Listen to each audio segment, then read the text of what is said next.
Hey, I really everybody. like that Welcome to intro. the. Oh, she likes Yeah. it. She likes Yeah. it. Everybody, welcome to the Art Fight Podcast. I'm Joe Nolan. I'm here with my co-host, Brian Siskin. How are you today? Great, man. How are you? It's kind of a beautiful day in Nashville. We were working in the garden earlier, and there was a certain technique treatment we were thinking of doing, but it's a weird thing where if it's too sunny, it will be ineffective. But if it rains, it will wash it away. So you have to do it on a day when it's neither sunny nor raining, but in the summertime. We did the treatment on these tomatoes, and literally an hour later, Brian, it was clear as a bell and raining at the same time here in Old Hickory Village. So that's how Nashville works all the time. Actually, that's not a 2020 thing. That's just how it works here. True. There's some kind of magic, and I'm sure that you're governing the weather in some metaphysical or otherwise way, Joe. And I probably am. Yeah, it's yeah. You are the center of your universe, isn't that the truth? Yeah. Well, Brian, I was going to have this. Well, let me here we go. I've been busy, Brian. Okay. I don't know what you've been doing. I've been very busy. And one thing I did is last night I was emailing with my editor at the Nashville Scene, and we were going over the last notes on a piece that will be in next week's newspaper a week from today. And it will be a piece about what I called, quote, the best film festival of 2019 in Nashville. And that's a film festival that will be celebrating its 5th anniversary here in 2020. Of course, it's going online, but there's a whole bunch of really interesting things that they're doing to make that transition as true as possible. Of course, I'm talking about the wonderful Defy Film Festival, which is strictly an experimental film festival, a whole festival dedicated to experimental movies. And we're here with one of the co-founders, Dycee Wildman. How are you? Hey, I'm great. Thank you so much. Those are kind words. I appreciate them. Yeah, you're welcome. You're welcome. Well, I'm sort of letting the cat out of the bag a little bit, because I really honestly do think that last year you guys did such a great job, and I really had the best festival experience that I had last year in town at the Defy Film Festival, which traditionally happens in Studio 615, which is in East Nashville / Inglewood neighborhood in Nashville. Very hip area of town, very cool venue. And man, it really bums me out, because I used to live, like, basically for me to get there was literally a 5-minute drive, and I didn't have to cross any major roads or anything. Just where I was sort of tucked into, like, the west side of Gallatin Pike, I could just, like, sort of sneak over there. Oh my God, it was so easy. It was so perfect. And it was so great, because then I would sneak over there on, like, Friday evening, and I'd be so stoked, because I'd be like, Jafar is starting tonight. And I would sneak over there on Friday night usually, and I would grab, my bracelet, get a beer, talk to Dycee, and talk to Billy if he was around. Sort of, I would always inevitably see friends of mine who were there for the early part of the night. There'd be a few films showing, or at least 1 or 2 films showing on Friday night. And it would just be sort of like this fun prelude. And then the next day, my wife and I would come back and spend pretty much the entire day, or the whole afternoon anyway, watching movies. Usually we would see, like, the big movie on Saturday night. You guys would do a big feature. And in the meantime, like we talked about earlier, there was all these really interesting, unique ways of seeing the films at the venue. There was video art, more like fine art, kind of video art installations happening.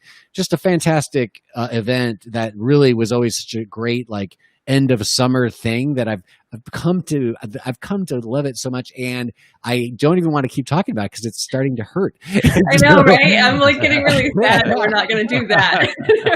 because all of that, so much of it was about being there, but we're going to do our best to still have that same experience this year. Really quick, before we start, I just mentioned it is the 5th anniversary of the film festival. Why don't you just help, local people or people from out of town just kind of get caught up to what this crazy thing is all about? Okay, so Defy Film Festival is everything you just said. It is usually a day and a half. This year it's going to be 1 day of films from around the world that we have curated, my partner Billy and I, that we feel are they're trying something new. We called it Defy for a reason. There really are things that that we feel like are, if they're playing with tropes or genre or pacing or so many different things, or so many different ways to surprise us as viewers. And at this point, I mean, we're all just so like visually literate, and we've all seen so much. I mean, especially in the last 6 months. And it's, it's just really, it feels so incredible to be surprised by something that's trying something new. And so we really, we pride ourselves on being able to cultivate a really interesting day and a half of things that are not the kind of things you're going to see everywhere else. Mm-hmm. One of the ways I always like to describe this to the Defy newbie is to say, imagine you go to a film festival, you're inevitably going to look at that film festival program. And if you're the kind of person who likes to find that little niche that's going to be like Sunday afternoon or maybe Saturday if you're lucky, but somewhere kind of out of the way at a time when people might not really be there, they'll slide in a little thing called like experimental shorts or weird cinema or something like that, right? And you go and you sit down, and for the next hour and a half, you watch about a dozen films, and they're just everything from total abstract noise cinema to experimental stories, like you're saying. They could have narrative, maybe they do, maybe they don't, maybe nobody talks, who knows what the hell's going on. Maybe it's just like one long music video, could be anything, but inevitably it's stuff that's off the beaten path, to say the least. And to me, it's like, if you're the kind of person who actually seeks out that little program at your film festival when you go, then you're the kind of person who would love Defy, because Defy takes that and just says, what if this was the festival?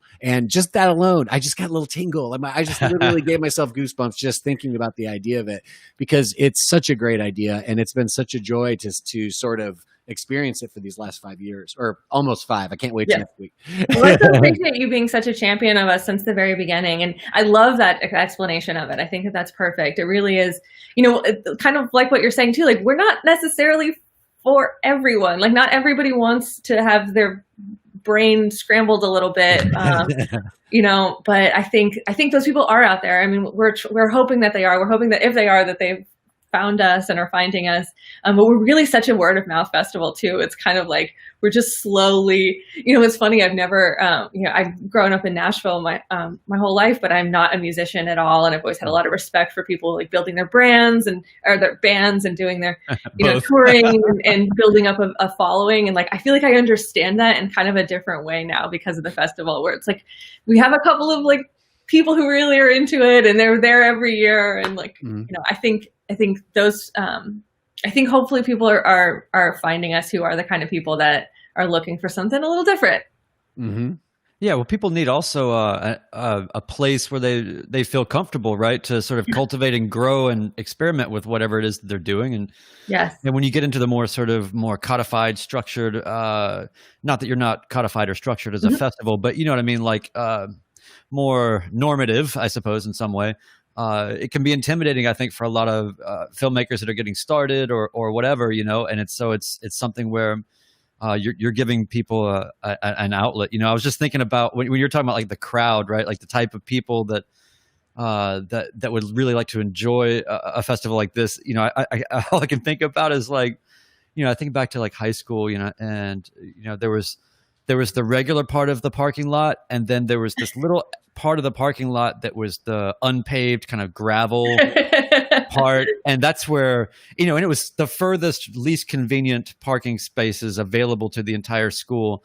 But that's where, like, if you had a Camaro and you were listening to Metallica or, Motorhead or whatever your thing was, but it became like the gravel part of the parking lot became this kind of epicenter of culture in the high school scenario, where it was like, I could hear all kinds of music that I could talk to a lot of different people that I would never talk to otherwise, because I really wasn't like in their particular thing. It was founded by metalheads, but opened up to all. And, so I'm a big fan of cultivated sort of spaces that are being done well and being done right and being done thoughtfully, but really are advocates for people that are pushing boundaries or figuring it out, or both. And what I think is also true about that metaphor is, I think those kids in that part of the parking lot are like, they're not necessarily listening to what's on the radio. They're saying like, okay, I need to go find some other kind of stimulus, something, music that it's not what my parents are listening to. It's not what my friends are listening to, but like, this is making me feel feelings that I didn't know. And this is making me realize that there's maybe people out in the world that are like understanding me and I've never met them before. Yeah, there's the whole that world. Is what, those are the people making these films that are just, I have to tell you, every single year, I'm just so inspired by the work that we get. And I always, like, after the festival, I'm just so excited to go and make something, because I'm like, all this energy of these people who are really like pushing the boundaries and testing themselves and trying new things. And we have a lot of filmmakers return to us year after year. And that is really, really exciting, because we get to watch their careers change and grow and watch them experiment and flex different muscles. And like, it's just so exciting. Can I ask you, I mean, you say you have a lot of these like filmmakers who come back year after year. What is the, I know that there's a lot more film festivals out there than there used to be. And obviously there's smaller regional ones and bigger national and international ones. But like, when it comes to, the experimental film festival, how many Defys are there? Are there that many besides yours, or how would you quantify that? That's a really great question, and one that I'm not even positive I know how to answer. We're so small, and so there's a few that are kind of like on a lot of people's radar that are a little bit bigger than us, that are kind of doing the same sort of thing. Boston Underground Film Festival is one that people always talk about. And then there's a lot of like niche festivals that are doing much more genre kind of stuff, but it's where you can kind of go and get your brain scrambled for different reasons. And I love horror, so I'm always really excited about those. But someone is doing festivals doing specifically what we're doing. I think they usually end up calling themselves underground festivals, and it's they're few and far between, and it's too bad, because most cities the size of Nashville and larger have like regional city festivals that are really important, and they get a lot of like, they get the big stuff, they get the the big red carpet kind of energy, and that's great, because then that can do that, and someone else can come in and be like, cool, so we're going to be the weirdos in the corner here, and we're going to make some strange stuff. Yeah, I think it's interesting though, because it's like one of those things where, like, if we didn't have a Belcourt Cinema, which again, for people who aren't local, is a local art house cinema that has really now become a cinema center among some of the best in the whole country, really. If we didn't have that in our city, it would be hard to imagine that the Sinking Creek Film Festival, which was a Vanderbilt University, small, tiny film festival when I moved here in the 90s, that evolved into the Nashville Film Festival, which is now, a very, well-reputed, big stars come to town kind of festival. Yeah. And it's one of those things where once Nashville can support something like that, then it's almost like, well, then surely there's room for somebody to sneak in, sort of under the umbrella and be like, hey, what if we did all the weird stuff? And then all of a sudden people are like, oh, thank God, I don't get enough weird stuff at that other place, and you're like, I know, neither do I. That's such a good point, because I think that people have to, you learn how to watch things. You learn how to be interested in things that aren't just coming on like primetime television. Like, that doesn't happen automatically. Some people do like figure it out in college. Some people get that kind of stuff from like older siblings or whatever, but you do have to kind of learn it. And Belcourt is kind of doing that for so much of Nashville. People who are willing to kind of go and be like, well, I've never heard of this Tarkovsky thing, but like, okay, we made a critic's pick, so I'm going to go check it out. Like, that's actually a certain kind of person. And I think there are more people like that in Nashville than there would be if Belcourt didn't exist. Belcourt is like teaching so many people how to like appreciate it, and that it's cool and it's easy and it's okay and you're going to be fine. Just have some popcorn and like, let things wash over you or happen to you sometimes, depending. Yeah. I think that's really true. And the Belcourt, especially nowadays, again, they did a big renovation, and along with that renovation, they expanded their ability to do programming. And a lot of the programming they do there is like strictly educational. It's like literally teaching people like how this movie works or how screenwriting works, and not necessarily, maybe how to do it, but also how to understand it and how to recognize what's happening. And it's funny that you mentioned that, because it's like one of those things where, you forget about it. But I remember being in, I don't know how, I guess I might have still been in my teens, but I was in college. I was home for the weekend. I'd gone out with my friends. I came back to my mom and dad's place, and went into the living room and turned on the TV, and I started flipping through the channels, and then all of a sudden I just hear like this like classical music, right? I don't know if it was opera or not. It might even be opera, but I just classical music, and like there's Robert De Niro like in this robe, just slow motion, like bouncing up and down in this ring, and I'm just like, oh, wait a second. I'm like, oh, this is Raging Bull, right? Which is of course a movie I'd heard about, but at that point I'd never even seen it. I think Raging Bull came out in 80, and this is like 90, 91 or something like that. Right. So I think, oh, perfect. This is the movie I'm going to stay up and watch until through 2:30 in the morning. Right? So and you're expecting like this rocky sort of fight outcome, and you're like, this is getting fucking weird. I had no idea. I had no idea what I was going to see. And actually, one of our commenters last week reminded me that I was actually doing an impression of from Raging Bull in last week's show. Because I was like, I can't remember what I was saying. What was I saying? I was saying something about. I heard some things. But I started watching Raging Bull, and it was one of the most important experiences in my life, because it was kind of one of those things where it was just like the time I had learned a bunch of music theory from this music genius friend of mine in college, and I had just absorbed it, and I was trying to figure out all this stuff on guitar, because he was showing me all this stuff on guitar. And I was learning some things, but I was also just like, I don't fucking understand what the hell he's talking about, and all this stuff. And he's just going on and Mixolydian, blah, blah, blah, and all this stuff. And I'm just like just doing my best and just hoping that some of it's sticking. And there's another time I went home. Actually, I went home, and at some point during the weekend, I sat down at the piano that my mom had in the front room, and I just like start screwing around on the piano. And all of a sudden, I'm looking at the keys laid out linearly and simply on the piano, not like a guitar neck. And I'm looking at this thing, and all of a sudden, I'm just like, wait a second, 1, 5, 3, and all of a sudden I just started realizing, wait a second, diminish, and I just started all of a sudden it all made sense, because I had thought about it and learned about it so much, but it just hadn't broken through yet. And when I sat down to watch Raging Bull, and I was just like, because it was the first time I had ever seen a movie where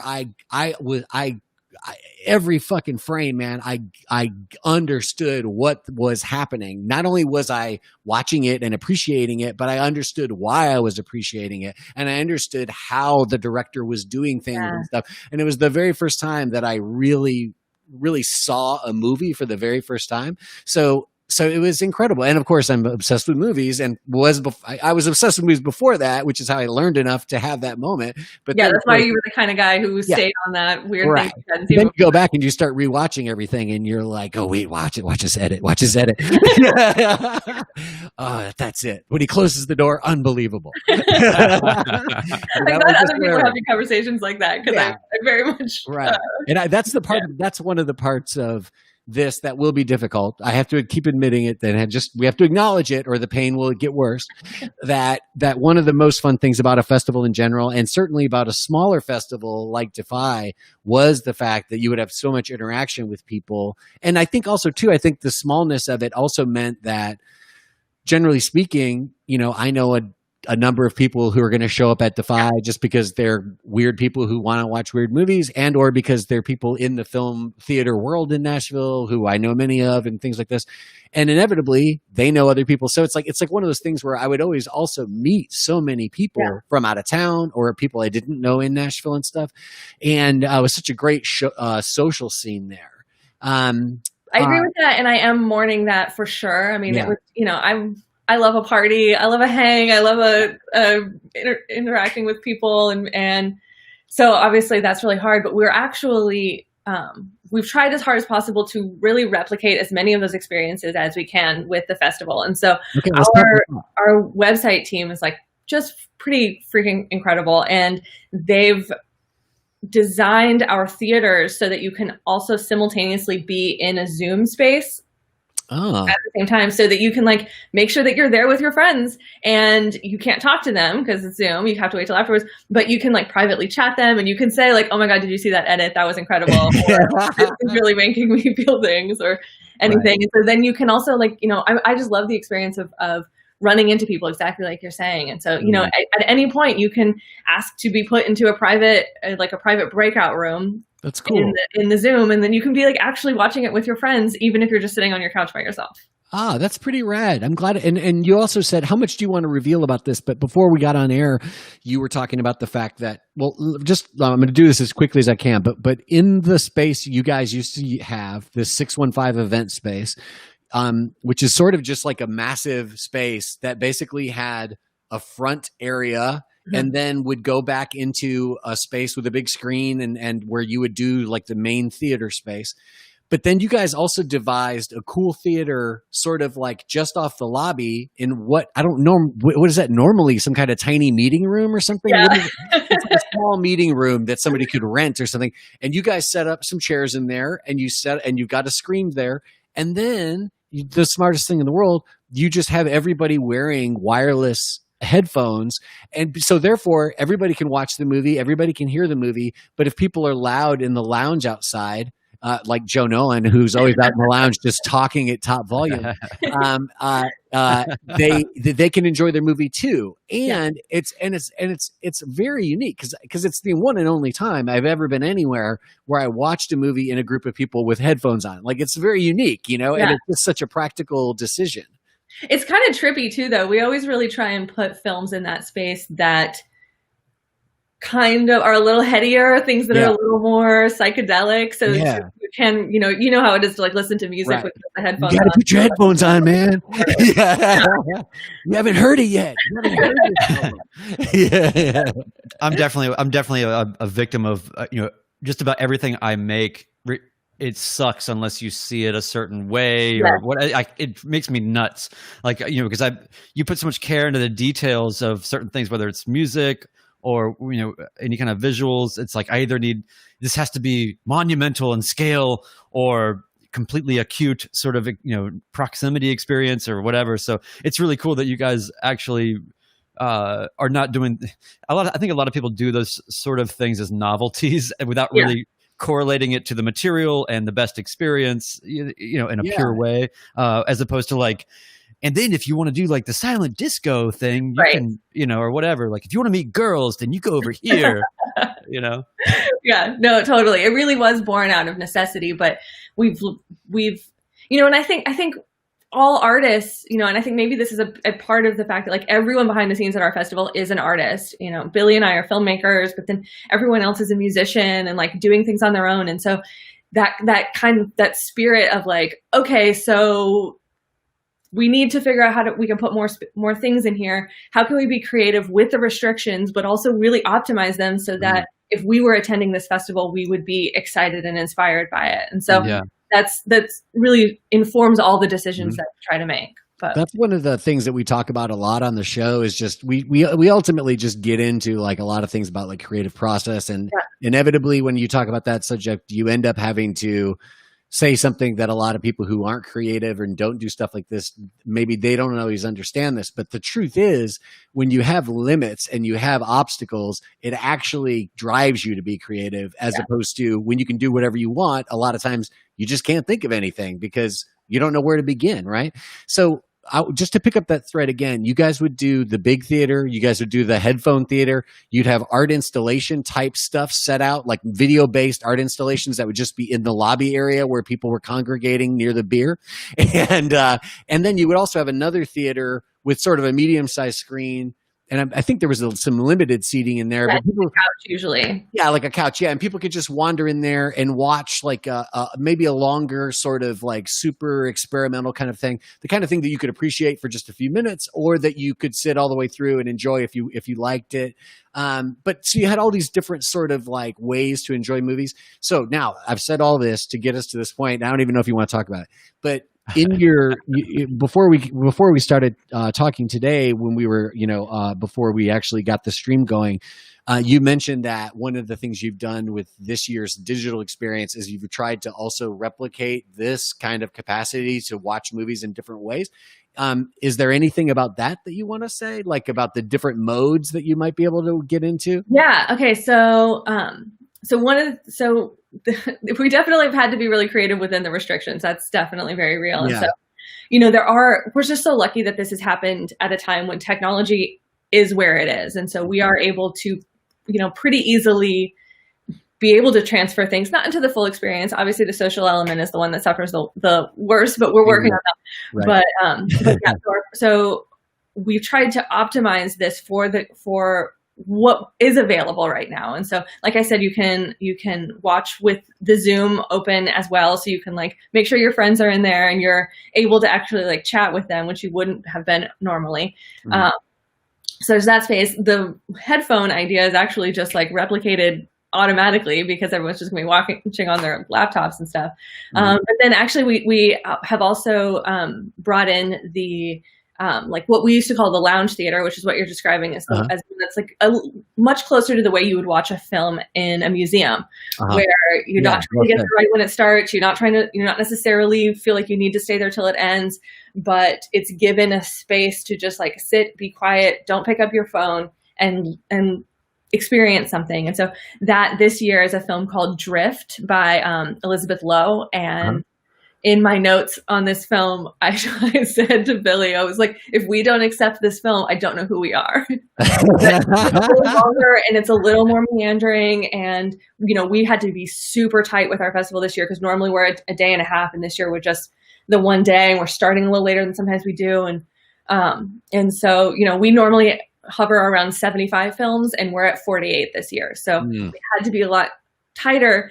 And it wasn't really fitting into the programs and it wasn't fitting. And so it just was of course, we're going to replicate the looping museum lounge theater on our website so that you can at any time, you show up a little bit early for your screening that you wanted to go to, follow the link to that and just hang out with it, leave it on while you're just eating dinner and watch it a few times. It's really beautiful. It's really wonderful. And so we're doing that. And then in place of the installation art in the lobby. The lobby was a really hard thing to sort of let go of. It's it is the party, it is the fun, it is the energy. Right.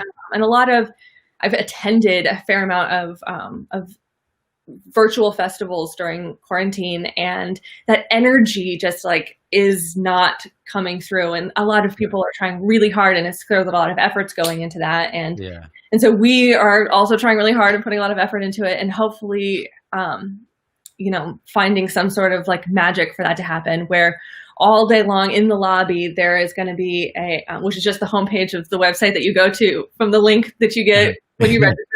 It's just going to be a stream all day long of kind of a John Waters style telethon where we're going to morning show variety it. And that's cool. And filmmakers to talk and I love that. Characters and events and raffles, and kind of be a little silly, but also talking to people in the community about what Nashville's going through right now, what the arts community, specifically talking to a couple of people in theater and stand-up comedy, and then people around the country around the work that filmmakers whose work is showing. We're talking to some of them just about what it means to be an artist right now, and so that's kind of how we're trying to bring that in. I was just going to say, I feel like that people are, when we started into the video sphere of the podcast here, and the pandemic had then started, there was this sort of not panic, but it's kind of a nervous, logically a nervous sort of energy about what was going on with everybody's sort of pursuits. And everybody at best at that point was really just trying to sort of just provide continuity in some way that felt remotely meaningful, or even a vague semblance of continuity for whatever it is that they're doing or whatever projects they had going. Now, and I feel like your timing is actually really good, because I feel like, we're pretty adaptable people, and, I feel like, 6 months into this, it's okay, it's not just about continuity anymore. It's also about really being able to leverage any experience that you're providing as an opportunity to experiment, try new things. And it doesn't have to be a one-to-one modulation of the lobby experience or whatever. Each thing's going to have its own sort of new wrinkles and things that kind of avail itself to you. Wow, you know what? It's going to work both ways. You're going to find things, I think, through this experience that deeply inform, your sort of IRL experience. And so, I think that we're actually getting to this point now where, it's starting to get, I think, a little bit, there's another gear that's really interesting to me because, we can kind of go, okay, I'm not dead. Like, okay, all right. So what's going on? And then, here we are. So I believe that there's a massive opportunity for people and to really be mindful of the uniqueness of these circumstances and don't let this sort of pass you by. And I think that, when you talk to everybody, everybody's, Joe, I know you're sort of just like everybody, right? Like we're all like, I redid my studio and I've cleaned up all my stuff and I've, whatever, I've got all my shit together now, or at least I think I do, and then you should see me break down delivery boxes. Right? Yeah. Ninja. Yeah. Right. Yeah. Exactly. Right. Like 8 months ago, you would just stare at them like, I don't know. I don't know what, like, do you start at the bottom of the box or like, what do you do? Do I need a box cutter? I don't really. Like three steps, bare hands. Now it's like, yeah. But, so I guess we're all getting pretty good at this, but, I think that there's inevitably in my mind, we're going to be nostalgic for this sort of societal sabbatical. And this is not to sort of brush past the gravity of everything, but even for those that have been drastically negatively affected, I think that anybody that can go on in the best possible way, please just do that, like make the most of it and don't, if you remember, like a lot of the social media sort of conversation felt like in March or April that it was all around, like it's okay that you don't really know what to do with yourself and just relax and just chill. And like, we had to go from like the hustle worship, weirdness society. Everybody's another fucking Gary V or whatever. Like, oh, you gotta grind, and everything's gotta be a fucking race. And then all of a sudden it's like everybody's chained down and it's like, oh no. I feel like now people sort of evened out with all that. So I think that you're in a really powerful spot, and especially also to be in the earlier stages still of the arc of the festival itself. And I'll punctuate or finish here by just saying, I'm the kind of person that is not like Joe. I don't like group watching anything. That's what I call it. I call it group watching. I only want to watch films by myself. I never, ever want to watch a film in a room full of people, much less a smaller, weird, I can hear you chewing group of people, or like I can't. We're so good. Yeah. I fully cannot stand to watch anything that I'm actually compelled to pay attention to. I don't like watching anything with anybody else. And I hope that I'm not completely neurotic and all alone in this. I feel like there might be other people. I think you're not alone. And so I think that there's an opportunity there to sort of serve the people like me, because I will not go to a festival. Mm-hmm. I'm the kind of person that will sort of avoid things like that because, and it's not that I'm too awkward. I'm maybe somewhat awkward, but it's more about just like, I feel like I'm not going to be able to, I feel like there's going to be a lot of levels of mediation between me and what is the promise of this experience. I'll wait till I can access this in some other way or whatever. So I feel like that you've got an opportunity also to sort of, cater to weirdos like me. Well, you're totally right. And actually I have a couple of things to say to that. One is there really are so many positives to this just, unfathomable negative that we're all experiencing. And as a festival, one of those is that we're really proud of the fact that we get a pretty good turnout from filmmakers, considering the fact that we can't really fly people out. Like we were just operating on such a small budget all the time. And so, last year we had 17 filmmakers come in from around the country and around the world to be there with their film and talk about it afterwards. And that's such a huge thing to me. That's so important and so incredible. As a filmmaker, I really love to go to festivals and meet other filmmakers. And then, it feels like it adds such an incredible layer to the experience. And so, now there's no barrier of travel there. And so our Q&As after every film block are going to be jam-packed. I mean, we have almost every single filmmaker is going to be available to answer questions, and those questions are also coming from around the country too and around the world, because there's barriers to when you can participate in or where you can be to participate in the screenings. They are starting at a specific time, like the regular festival, and so but if you're there, you can be anywhere, and so that opportunity of really bringing art appreciators from around the world and artists around the world together, that's something we never tried to do in the real world, because the idea of, people, sometimes filmmakers had offered to like Skype in for a Q&A, but that felt like that was going to be a lot of like, right. They used to feel weird. Screw it up. But now we're just doing it. And so that's a really huge positive. And one of the other ones that is just totally personal and totally meaningless to anyone else is my best friend in the world lives in Oakland, California, and she works on for a school, and so she's on a semester schedule, and so the end of August was like never a good time for her, so she's never been to this festival that is a huge part of her life, and this is the first year she gets to attend because she could just do it in her living room. And so, it's not the festival that I wanted her to see, but there really are some like pretty immense positives about embracing this opportunity to all come together. The other thing, to your point though, about not wanting to see things together, totally get it, totally understand. It's a sacred thing. Watch it yourself. But there was this one experience. I don't know if you were in this screening, but it really is the reason that I love a movie theater. And it was the last screening last year. It was our horror block, and we finished with a film called Fetish. Were you in there for this one? I don't know if I was in there for that. Oh, it's just. I guess I would. Go ahead and tell me what happened. I'll tell you if I remember it. Okay. It's a really great film, and the filmmaker David was there, and it, it was exciting, and we knew it was coming. There's just like a really fun surprise at the end of it, and and it's a bit of a longer film. Like you're waiting, and you get really tied into these characters and you love it. And for a minute, you kind of forget that you're in the horror block and you forget that this like beautiful love story might go wrong. And it was a packed room, and I was like sitting like next to the bleachers in the back because there was nowhere to sit. And the reaction of these people to this surprise at the end, which I won't ruin it for anyone who see it, but it was so wonderful to be in a room full of people who all were just surprised out of their mind and laughing hysterically and screaming and there's definitely things that are purpose built, right, for the theater experience. What was the this is one of those things where nobody's going to know what the hell I'm talking about, and I don't either. There's a horror movie that there was actually two versions of it.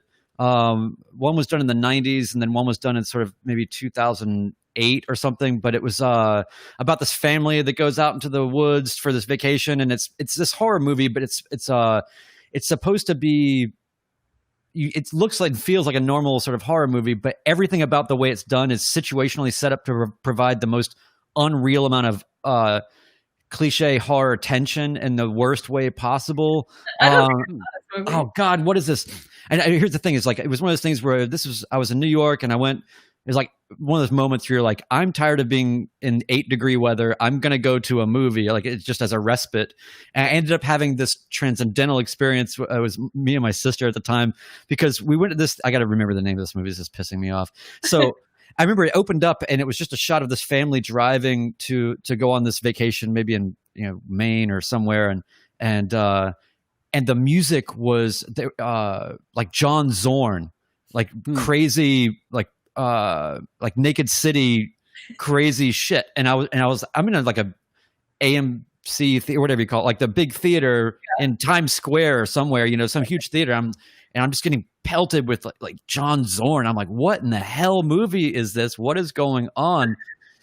And I didn't know anything about the movie at all. And this was one of those things where, thank God, because I went in and there was only one other family or group of people in the whole theater. But this whole movie was set up to where like the most intense scene is this woman's been like sort of bound and tied by some murderous person. And there's a shot in the living room where the TV is on and it's just a NASCAR race. And it's just one shot.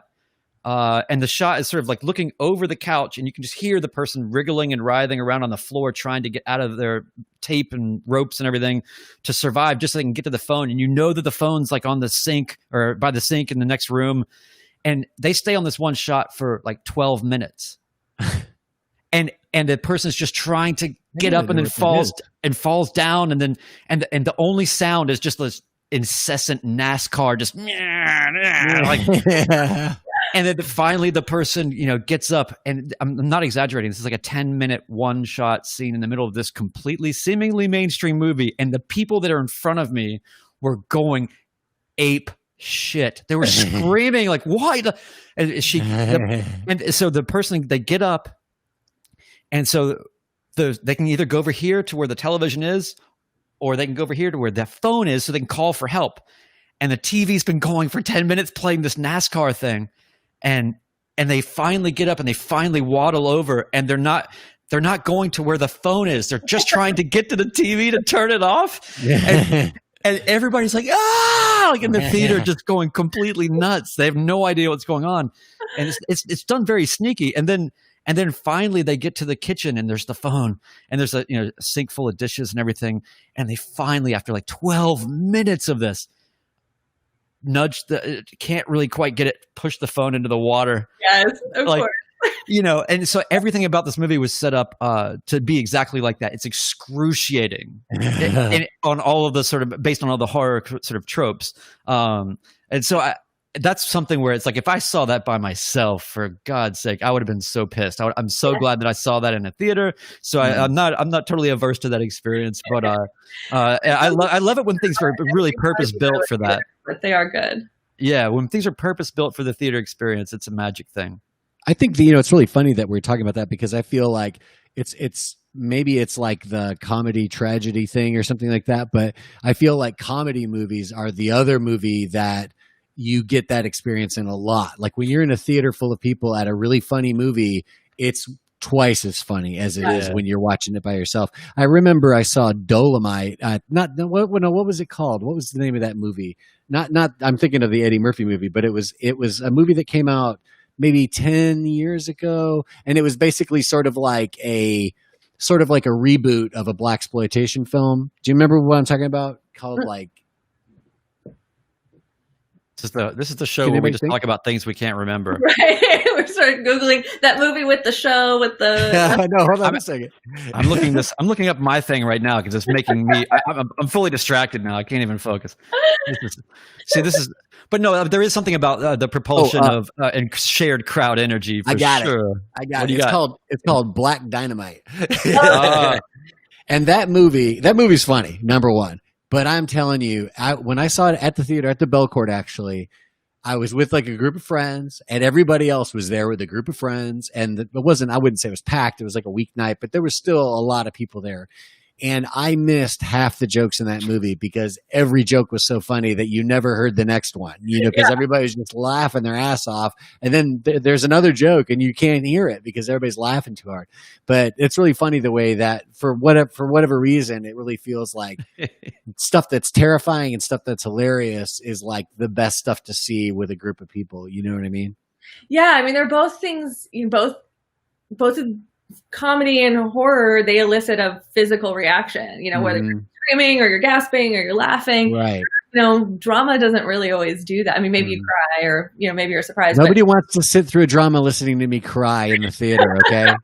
Nobody wants that. I don't want it. They don't want it. They're really similar.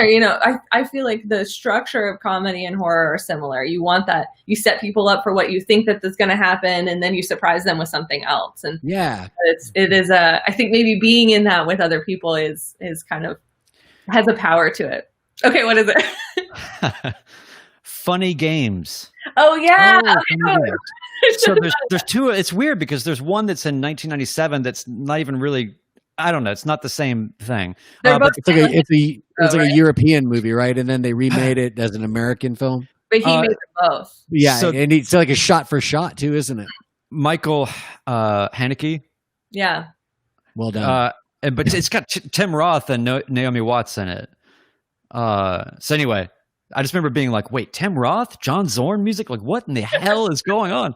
But anyway, hilarious.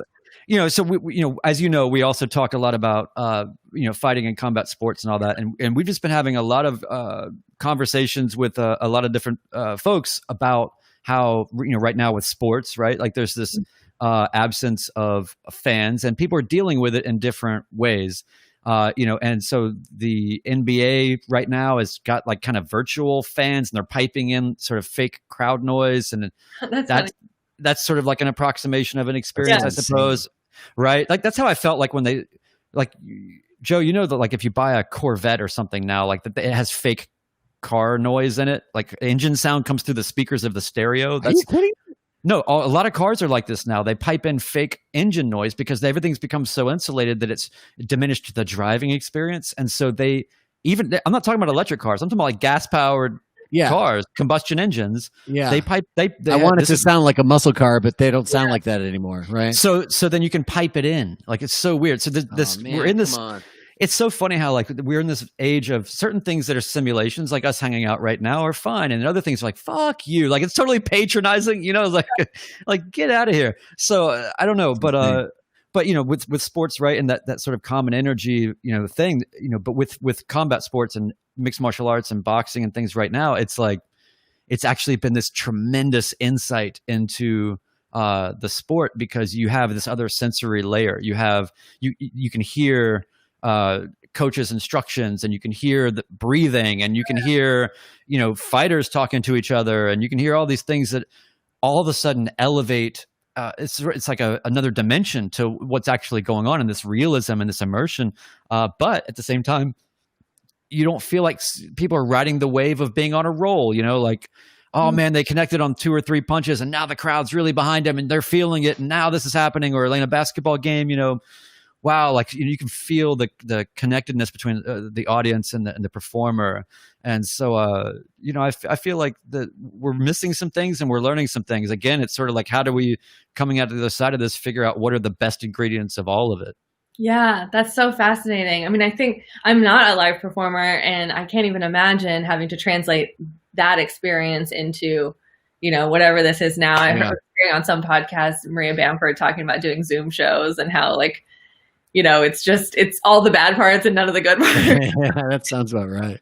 But yeah, I mean, it's really true. Like so much of that is built around the idea of like, we're all in this together, and sports for sure. I mean, a lot of people like sports just because it's a thing to talk about and do with people. Yeah. When you're not. I was going to say, I have a weird question for you that I just want to say before I forget. My question is, do you think that in terms of this is more just about film in general and filmmaking, but do you think that I'm trying to place ourselves, 5-8 years from now, and this is behind us, assuming we still have some semblance of a society or whatever, but let's just say that it's 8 years from now and everything's fine, right? So knock on wood. Do you think that then there'll be this sort of almost like an aesthetic danger to sort of potholes of relational memory to sort of avoid, because a lot of this, people are just going to want to move, like the hell if we're going to want to spend time in this zone anymore, right? So then, people right now that perhaps are making things that are, consciously in reflection of what's going on and really absorbing the unique dynamics and having that happen, and then making pandemic film or whatever, like if when the submissions come in for, 5 years from now and somebody's like, oh, here's my COVID film, are you going to just be, you know what I mean? Like I wonder what the future is with relation to how we're associatively, sort of exhausted or think of something quite negatively, even though there's been, perhaps a lot of positives inside it. No, I think that's a really interesting question. I think I have said to people that I am nervous that next year is going to be all films made in quarantine that all are about the same thing. And you have one film made in quarantine this year, a film by local filmmaker Drew Maynard. His film's called Art in My House, and it's incredible. And it's a film you could it's the only kind of film you can make in quarantine, or you'll understand it, but it's not about quarantine. I am nervous about that. I think artistically, we all, there's something about art to find the universal, to find, community where there isn't any, and to feel seen and heard and a part of something. And so that, that's really important, but also I don't really want to hear someone else talking about a thing that I'm literally going through, or that like, yeah, I did that. I had that. And so there's something about the abstraction of it being a different way around at the same subject that is really, that I think is going to be really important. I think moving forward, okay, so like a lot of the things that I'm consuming right now are horror movies, and horror movies deal a lot with isolation or, confinement and things like that. And I actually totally coincidentally, I'm reading Bel Canto right now by Anne Patchett, which I didn't realize I didn't realize before I started reading it, because I'm a bad Nashvilleian and I've never read Anne Patchett before, that it's about a hostage situation. And so, like, you know, they're stuck there, and it's about how their lives are, you know, how they kind of cope with this, like, okay, well, my life has been completely interrupted and it's not going the way I want it to, but also kind of this is sort of interesting and nice, and there's some positives. And I haven't finished it yet. Don't tell me how it ends. But so I think I am, while in this experience, really enjoying things that are kind of reflecting something similar.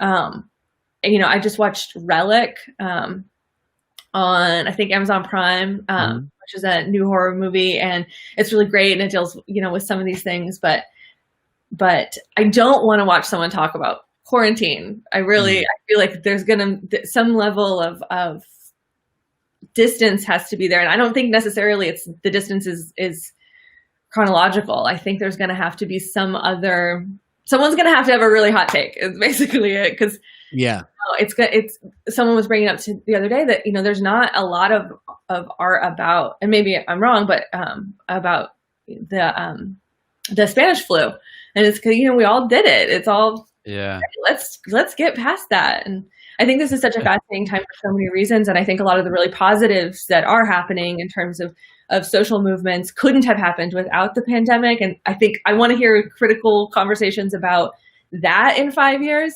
Right. But I don't know if I want to watch a COVID horror movie. Yeah. I don't know. It's a good challenge for someone to bring something fresh to that. That's not just like every day.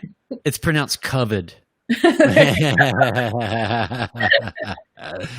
That's hilarious. So what's going to happen with the work, you know, and I think even people not making things about quarantining or about, you know, just the horrible loss as a planet, but, you know, I think that we'll see a lot of smaller productions. Just literally, people are going to have to scale their productions way back, even if they're leaving the house and renting locations and doing that. You know, you're going to try and have as few people on set as possible. And so I bet we're going to see a lot more, you know, just really tiny, quiet films. And that I'm excited about. That I think will be really, that might be a nice, you know, recentering.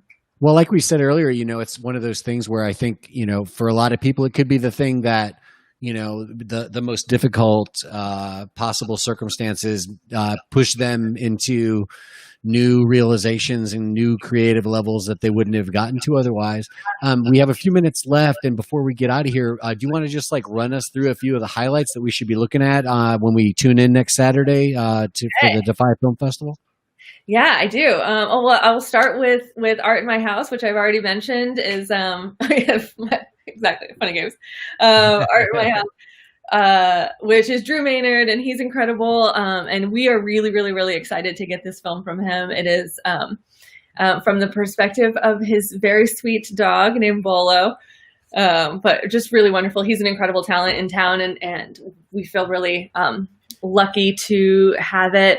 Also returning again. So one of the only two feature-length films that we have this year. Normally we have around 7, but you know, like I said, we really scaled things back a lot this year. And is a film called The Last Porno Show. And the filmmaker, Kire Papatz, actually was in our very, very first season. He had a film called The Rainbow Kid, which was the first film that we accepted to the festival our very first year. And so he came from Canada and talked to us about it. It's a really beautiful, beautiful movie. And it's kind of, it's not what you expect. It's unlike any movie I've ever seen before. And coming from just such a unique voice. And it kind of feels like it's the sort of thing that it's catching lightning in a bottle. I don't know if you can do it twice, except for like, he really did. This new one, The Last Porno Show, is so interesting. It's such a kind of roundabout way of getting at just a family drama. And I'm really excited about that. And he'll be around to talk about it virtually. That's one of the movies that I saw, and I again, I'll have a sort of a preview of the festival in the Nashville scene next week. If you're out of town, it's nashvillescene.com. It'll be posting on Thursday. It'll be in print on Thursday next week. But so I watched a handful of movies that Dycee sent me, and the thing I thought was interesting about this feature was it had it's such a weird tone. It's sort of comedic, but not really, but kind of dramatic, but it's kind of an absurd situation. And it's it's kind of a movie about movies, but then it's also about fathers and sons. And it's very, it's a very interesting movie. And I think it's a very interesting movie in the context of Defy, because it's not a movie that's going out there and being experimental in some really big flashy way or some very just overtly strange way. But it is a movie that's sort of doing something very, like you say, it's a family drama. That's a straight thing. We all know what that is, but it really goes about it. Like you say, I don't even know why I'm repeating it, but I'm just reinforcing that what you just said, that it goes about this very normal, predictable type of thing in a very weird way. And it's also just a weird circumstance about a guy who inherits a porno theater. I guess we'll leave it at that. It really is. It's exactly like, okay, talk to me about your relationship with your father, but also do it in a way that literally no one has ever done before in the history of time. Yeah, it's got really good acting and a good script and a lot of unexpected stuff. It's more graphic than I thought it would be. There's a lot of surprises for sure, and like I said, also funny, but melancholy too. You know what I mean? It's a really unique movie for sure. What else? What else? It actually reminds me a lot of, and I didn't totally nail in on this until just now, but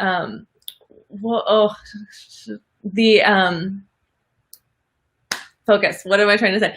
The Sleeping Dogs Lie by Bobcat Goldthwait. It's from, I don't know, probably like 15 years ago now. Maybe. It is kind of like that.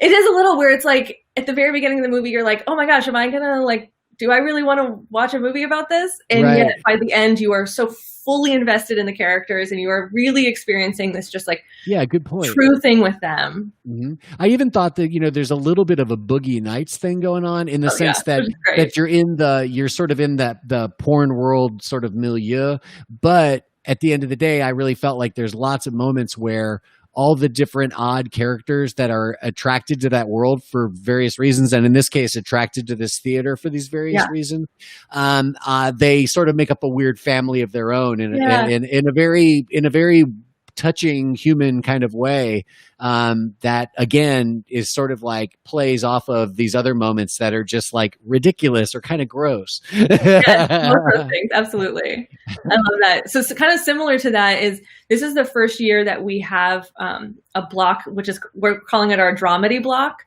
Nice. We don't really prescribe what our blocks are going to be ahead of time. We just fall in love with the movies, and then Billy and I get together with a bunch of note cards, these analog note cards, which was really hilarious the way we did that over Zoom this year, because we did not go digital. We just fixed it all with cards and lots of extra Zoom devices. So this is the first year that we've ever really needed to have this block that's like, these films are not full dramas, they're not full comedies, they're not full experimental, but they're really approaching storytelling in a different kind of way. And so our dramedy block has 5 films in it, and I have to say, I'm just really deeply excited about every single one of those films. I'm hoping that people kind of get on board for this what is this genre block, but they're all really beautiful and strange, and I'm just very excited about them. I think Joe, I sent you a couple of those, Explosion of a swimming pool and or swimming ring rather, and then The Priest. I think he saw that one. I like both of those a lot, actually. I'll be mentioning both of those in the Nashville scene next week. And and the Priest one is interesting because the Priest one is a little bit more, it's sort of a straight ahead short drama, but then all of a sudden there's this crazy moment that happens inside of it that's pretty wild. And then I really like that the explosion of is it called the explosion of the swimming pool ring? Is that it? That's correct. That movie's That's a good one. That's a It's very really good, special, isn't it? It is it's very special. It's very, very exciting special to watch. It's exciting what happens. It's exciting the way that they do it from a cinematic perspective, as well as just like as an audience member. I mean, the way it looks is cool from the first second. It is like, it really hits on every level and is so truly, truly surprising. It's a great lesson too. In like, you know, I think one of the things that's difficult about making a short film, not that I've ever tried, but I would assume that if you made a short, well, actually I have, I've done the 24-hour movie thing 2 times, right? So those end up being short films. And so, but we did experience this. So let me tell you, as an expert short filmmaker, I can tell you one of the hardest things is if you're trying to tell a story, it's hard to do because you don't have the time to sort of build through these 3 acts and tell me who these characters are and all this stuff. You just have to do it now. You have to start and you have to end. You know what I mean? And that movie is a great example of how to do that. The movie is like, I think I used the word savage when I described that movie. I think that's a perfect word for it. Yeah. Yeah, because it really is. And I don't know, how do you make a savage film in 10 minutes? Watch this movie at the Defy Film Festival. I think that's perfect. Yeah. I mean, and it's out of Finland too. It might be our first Finnish film that we've ever had, and just like coming in strong. Big time. Yeah. It's really, really good. Is there any other ones you want to mention just to sort of whet the appetites of these voracious cinephiles who tune in every week to the Art Fight podcast? Well, okay, so we talked a lot about experimental, and there's a film called Anthology of Fruits and Vegetables, which I'm really excited about, out of Canada.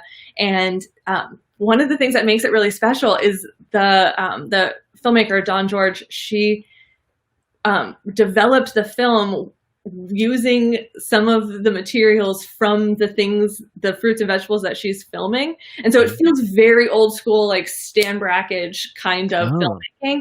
But it's also just like beautiful to watch. And she gets these like kind of really rich, weird colors out of them. And it's like, it feels experimental, you know, these days, especially with video. I mean, and I'm a video artist, like I fall into all of these kind of cliche categories. But you know, you can kind of just like, get into these ruts of seeing the same kind of thing. And this is, and I think that's some of what people are like nervous that an experimental film is going to be, is it's just like lights and colors or something. And I love that shit. So, you know, right. This is really like taking it back very classic to like literally experimenting with the chemistry of film and with what you're watching and drawing those well said. Connections. It has this like Halls Frampton kind of energy. It's really approachable but cool, and I hope to get more kinds of things like that. Like it's just people really approaching the medium from a medium perspective. I think, you know, so many people go through film school and never ever pick up a film camera, never think of it as, you know, the actual process. And that's a wonderful thing. It's really, it's democratized it where everybody really can make a movie right now with their phone and their computer so easily. And that's beautiful. And I love that. But I like that there are still people just getting like dirty with it. And the intentionality that's required. I mean, like I have an old Bolex that I found in a dumpster in New York City years ago. This old photographer clearly had died, and the landlord was just tossing all of his stuff into the dumpster. And there was just all this film and cameras and all this. I was like, oh my God, I just happened to be walking by. This is in Queens. And so I grabbed one of the cameras out of the trash, and I just thought to myself, I am going to learn how to use this. And in this man's honor, right? They're just trashing his gear, his life's work, everything. So I took that camera, and I just got it back. This is like part of like that sort of pandemic clearinghouse kind of shit going on, right? I found like the guy in Arizona that's the perfect guy to restore it. Oh my God. And so I've got it fully restored. It's like, it's beautiful. It works perfect, as good as new. Got my film in just recently, and I'm now like ready to get at it. But it's like, okay, cool. Well, you know, 8mm, you know, regular 8, you know, like, you know, okay, now you got to figure that out real quick. And, you know, so it's cool. Like that's, you know, there's an intentionality and nerding out of the medium that is always welcome. And I always think about like Decasia or, you know, films like that, where it's like, you know, not really great for a first date, but a really incredible film. Yeah. And I think you're so right about the intentionality there, where like, you know, these days you can just hit record and go forever. Also a thing I love, very excited about that. I'm so glad it's not so expensive to make films as it used to be. But there's something so cool about needing to be like, so this roll costs actual money and it only takes 2 minutes to go through the whole thing. So like, I need to be really, really thoughtful about what I point this camera at. And I need to be really careful about the f-stop. And I need to be thinking about all these things that like, we just don't, we're not used to thinking about anymore. And it's very cool. I love that. I can't wait to see what you shoot. Yeah, me either. Well, I'm actually horrified at the prospect because it's one of those things where I have to shoot a bunch of test footage very meticulously and go through and be like, okay, I'm going to go in this kind of light. I'm going to write down and do cards and everything. And I have to really think about every single thing so that because the meter is not going to be quite right and, you know, all that. So I've got to document everything and then wait to get it all back to see what it is and be like, oh, okay. So if I'm always 2 stops down, then that's actually spot on. And okay, now I can get started, but then it'll be another, you're like a month away from getting even to this beginning. Just to even understand, like, it's like having a microphone, but it takes you a month to figure out, like, is this thing on? Like, but I love it. I mean, like I said, the purpose and the intentionality is a beautiful thing. And, you know, now's a good time to sort of do all that stuff that you know, always like, man, I'm going to, you know, shoot some regular 8. And it's like, well, now you're going to do it. Yeah. There's no excuse now. No excuse now. But I'm, you know, maybe I'm paving the way a little bit for what I'm going to do next year, which is clearly going to be, from my inside information here for my submission to Defy next year, it's going to be something that really explores the medium itself. I've been taking notes. I'm going to completely avoid the pandemic as if it never happened. It's a story, but not a story, but also kind of a story. This is a story. This is a story of a middle-aged amateur filmmaker who's pandering to festivals in the most obvious ways possible. Let's see where it goes. It's not funny, but it's absurd. There's a lot of naked horror. Right. He doesn't like to watch movies, but that's okay. We don't like to watch his movies.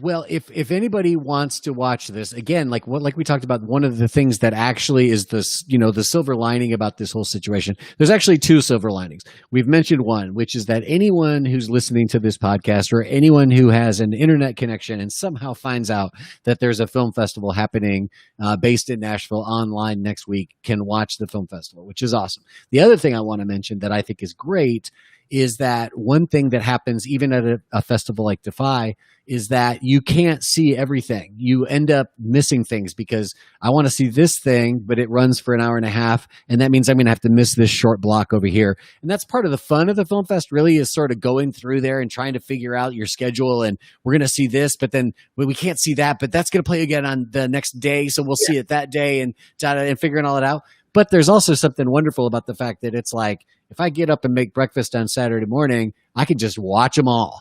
And that's pretty rad too. So if people want to see the film festival, which everybody listening to this podcast, I cannot give you a higher recommendation than spending your Saturday at the Defy Film Festival next week. How do they do that? Okay, so you're going to go to defyfilmfestival.com and register. And then right after that, or before the festival, you're going to get an email that's going to explain everything you need to do. And it's going to have your password in it. And at 12 o'clock on Saturday, September 12th, that password becomes applicable and you can enter the festival and you're going to see this lobby show I'm talking to you about and going to see some weird fun going on there and some fun art conversations.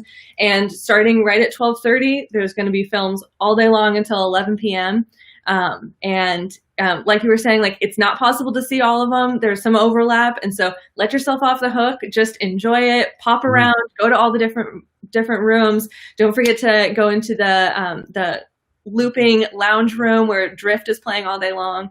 And experiment. You know, I know the Zoom thing's like a little kind of strange for people and I know people are zoomed out, but I do think it's a cool way to experiment with watching with your friends when you can't. And so, experiment with that, hang out do the Q&As, ask a question. These filmmakers are setting aside a lot of time to come and be there and watch with others. And as a filmmaker, it means the world when someone asks a question. And so, don't be shy. You don't even have to use your face. You can just, blank yourself out and ask a question and really engage. It's an opportunity to see things you wouldn't have an opportunity to see any other time, any other day, anywhere else.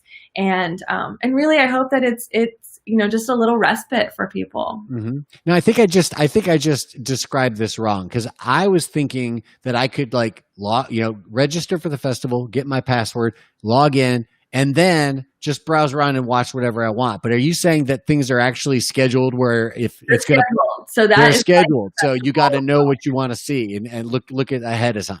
Yeah. And okay, so thank you. Good to know. Yeah, it's a very different thing. And it's definitely, I know a lot of festivals when they went virtual just were like, here's our catalog, watch it whenever. I kind of like the way you're doing it. But like I was saying, like there's just an energy with watching at the same time and like texting your friend and be like, okay, I got my popcorn. Are you ready? Are you watching? That feels like that. Special, and that sort of appointment viewing is sort of fun. And it's exclusive. It's also like you kind of can let yourself off the hook a little bit. Like you're not going to get to see everything. Don't stress. It's just go to what feels like it's going to expand your mind a little bit and give you a little moment to just think about something that you weren't thinking about before, which is also kind of nice. Yeah, for sure. And and also too, just to be clear, when people register, the festival is free. It's not going to cost you a dime to watch this. And they can register like if they want to it's 1 p.m. already. I've just remembered the festival. Just go sign up, register, and you'll get your password right away, and then you get in there and watch it. Like it's not a thing. There's no deadline or anything like that. No, not at all. I mean, if you realize at 8:00 at night on Saturday that you had sort of wanted to watch that movie about the dog, it starts at 9:30. So you can register right then. Don't worry. Like it's very user friendly in terms of how much or little you want to engage with the technological part of it. But all that registering gets you is the password, which just gives you access to everything all day long. And it's going to be really fun. I really hope it's going to be fun. I want it to be fun. I am really excited that it's free this year.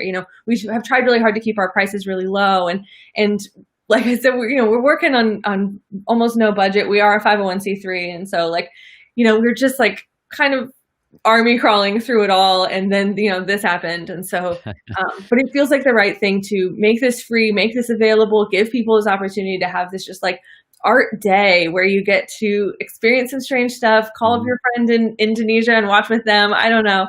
And then, it is, you can donate money if you want to. We are a 501c3. Free, and that is that would be lovely. But also, I know a lot of people are going through a hard time right now, and this is just a free thing to do to experience something that you wouldn't get to. Mm-hmm. So cool. And the other thing I was going to say real quick is just that people should really understand that there's such a high value given to them by having people like you all collecting and going through all of the work of curating all of this and putting it together in the most thoughtful sequence and groupings and all of these other deeply subtle and hard considerations that you've had to go through, because I know that this is not easy work. That is the value is not necessarily as linear as like, oh, and I get to consume this product of this film. The real value is, I think, in being able to have access to the prism through which people that are ahead of you are more that spend every day thinking about this, as opposed to one day a month thinking about all this, right? You get to really benefit from people that are obsessed and have taste and aren't trying to wield something upon you. They're trying to guide you through something. Yes, and it really is an obsession. It really is. Like everybody putting this festival on is doing so for pennies, if even that, and doing it because we love it, and it's I love the opportunity just to get to watch all the films and comb through them. Even the ones we don't accept, I'm just like, even the ones we don't accept and I don't like, I'm still like, oh my gosh, someone made this. Like, it's such a beautiful thing. Yeah. And I mean, it really is. There's a lot of love that goes into this for sure. All right, Joe, get us out of here. I am definitely looking forward to the Defy Film Festival. I literally drink out of this cup like every day, right? I do it every day. I hand wash it so this little decal doesn't get more deteriorated than it already is. I'm not even kidding. Every day I drink out of this cup. This wasn't special for this. So I love the Defy Film Festival. I'm looking forward to this. I'm anxious to see how these cool new things about it are going to play out. I will be over my silent grieving for the things we will lose, and I know they'll be back. We'll get back to the 615 space, or maybe even a bigger, better space. Who knows what's going to happen in the next iteration in the 6th year? But I'm looking forward to the 5th year for sure. I'm glad everybody was here with us. Brian, do you have anything you want to announce or point anybody to? No, not necessarily right now, but I do want to say that, because most of our audience is actually not in Nashville, for whatever reason. And so I really want to encourage people, mostly that are listening. This is an opportunity for you to get a real insight into, a lot of things that make Nashville special that are not what we're known for. And so don't think of this as some sort of tribal, Nashville, type of thing. This is not that. And you should check it out. And this is an opportunity, for Defy also to sort of reach a broader audience in a new way, and then invite people in, without any real overhead to that experience, at least for the viewer. Yeah, so, in terms of travel and all that stuff. Yeah, so I mean, I just think it's it's a good thing overall. That I think that you're going to have seeds planted during this, and because of this, that you'll see grow over time, even as normal comes back, or whatever that is. So anyway, nothing to announce otherwise. I'm not trying to plug anything today, Joe, but thank you. My whole world I've been doing nothing but learning. I've been deep inside this thing. This is all I'm doing, about 10 hours a day, until I understand all of it. And I'm pretty sure German people made it, so it's going to take some time. But anyway, perfect quarantine hobby, right? Yeah. Oh my gosh, it's the gateway to a new universe. For those listening, I just held up this weird music making device that has 1,000 lights on it that I don't understand yet, but I'm getting there. So anyway, a lot of great things going on, and looking forward to the festival. So September 12th. DefyFilmFestival.com, because the people listening cannot see that on the screen. A week from Saturday, and we'll get this podcast out, tonight or tomorrow morning for the audio folks. And what are the social? Are you guys at Defy Film Festival on Instagram? Yep. Okay. Yeah, awesome. We're promoting the individual blocks and the films there. And at this point, you can't see any of the films yet, but you can watch the trailers, and just go to the website and. Killer. Be curious, be open to something different. It's fun. Yeah. All right. Well, Joe, send us off. Let's get out of here. And by the way, we'll hang Dycee a little bit after in the little green room, and we'll chit chat, and I'll further give you grief about not accepting my film. Yeah, well, Dycee, it's always been great to see you and to talk to you since the bongo porch all the way till today. And so I wish you guys the best. I love your festival. Give Billy our best too. I'm sorry he wasn't able to join us today, but Billy Sinise, your co-founder, and what's his official name with the festival? He's a senior programmer. And also a filmmaker. You guys do such a great job every year, and I know that even given all the difficulties, you guys are going to do a great job again. So we're looking forward to it next week, Defy Film Festival, and we are out of here. We'll see you guys next week. We got some big guests coming up soon. I think we told everybody that we were going to start sort of being on and off about having guests. And then, of course, now we've got like all these guests who we need to get on the show right away. So expect another guest next week. I'm not sure who. Got some surprises in line. And we'll see you guys next time on the Art Fight Podcast.